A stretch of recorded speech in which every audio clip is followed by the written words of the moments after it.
जिस जीव को राम नाम पे भरोसा होता है और किसी भी प्रकार से राम नाम का जाप करता है तो आप विश्वास करें राम जी कभी भी उनको निराश नहीं करते हैं। वह किसी न किसी रूप में अपने भक्तों की सहायता जरूर करते हैं। इस तरह का अनुभव बहुत से लोगों ने एक नहीं कई बार किया है। यह दास ने एक बार राम नाम की कहानी पढ़ी जिस पर वीडियो बनाकर आप लोगों के सम्मुख पेश कर रहा हूँ, जिससे अधिक लोग राम नाम का सहारा लेकर इस कली काल में बच सके, वरना आने वाला समय काफी खराब होने वाला है जो किसी को नहीं छोड़ेगा। राम नाम का सुमरन करने वाला यहाँ और वहाँ दोनों जगह मौज करता है। आज जो कथा यह दास पेश कर रहा है जो एक भगवान भक्त और एक नास्तिक व्यक्ति की है। कथा को जानने के लिए इस वीडियो को आखिर तक अवश्य देखिएगा। उससे पहले जिन लोगों ने TKR ज्ञान यूट्यूब चैनल को अभी तक सब्सक्राइब नहीं किया है उनसे निवेदन है कि चैनल को सब्सक्राइब करके बेल आइकन अवश्य दबा दें, जिससे आने वाले नए वीडियो का नोटिफिकेशन आपको समय समय पर मिलता रहेगा। एक गांव में एक साधु रहता था। सारा दिन राम राम जपता रहता था और ढोलकी बजाकर कीर्तन करता रहता। उसकी कुटिया के पास जिस व्यक्ति का घर था वह उससे बहुत परेशान था।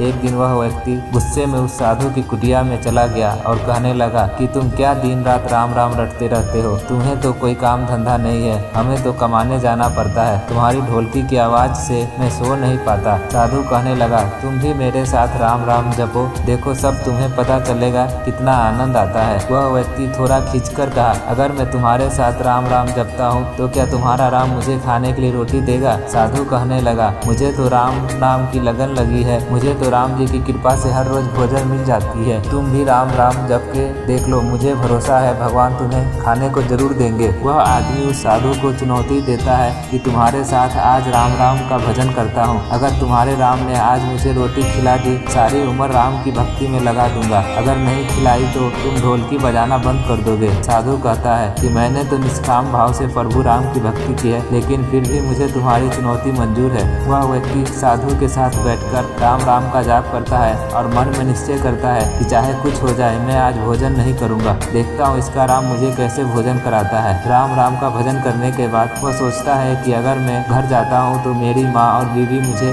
खाने को कहेंगे और मुझे रोटी खानी पड़ सकती है, लेकिन मुझे साधु को चुनौती में हराना है। इसलिए वह घर जाने के बजाय गांव के पास के जंगल में चला जाता है। जंगल में एक पेड़ पर चढ़कर बैठ जाता है। वह सोचता है कि मैं सारा दिन इस पेड़ से उतरूंगा ही नहीं, अन्न का दाना भी नहीं खाऊंगा, इस तरह मैं साधु को हरा दूंगा और उसका ढोलकी बजना बंद हो जाएगा। कुछ देर बाद उस जंगल में एक बंजारों की टोली गुजरती है। उन्हें भूख लगी होती है तो बंजारा का सरदार कहता है कि आग जलाकर यहीं पर खाना बना लो, अब खाना खाकर ही आगे बढ़ेंगे। खाना बनकर तैयार हो जाता है। बंजारे खाने ही वाले होते हैं कि इतनी देर में बंजारों को सूचना मिलती है कि पीछे से डाकू आ रहे हैं। तो बंजारों का सरदार कहता है कि हमें यहाँ से चले जाना चाहिए, डाकू हमारा सब कुछ लूट सकते हैं। वे बंजारे खाना वहीं पर छोड़कर चले जाते हैं। वह आदमी पेड़ पर चढ़ा सब कुछ देख रहा था। कुछ समय बाद डाकू वहाँ पहुँच जाते हैं। भोजन को देखकर डाकू कहते हैं कि खुशबू तो बहुत अच्छी आ रही है, लेकिन यह भोजन किसने बनाया? बनाने के बाद खाया क्यों नहीं? कहीं किसी की चाल तो नहीं हमें फंसाने की? हो सकता है इस भोजन में जहर हो। उसी समय डाकुओं के सरदार की नजर उस व्यक्ति पर पड़ी। वह उसे नीचे आने का आदेश देता है। डाकू उस व्यक्ति से पूछता है हमें मारने के लिए क्या भोजन तुमने बनाया है? वह बेचारा मिन्नतें करता रहता है कि मैंने यह भोजन नहीं बनाया, इसमें जहर नहीं है, यह भोजन बंजारों ने बनाया है। आपके आने की खबर सुनकर वह यहाँ से भाग गए, लेकिन डाकुओं के आगे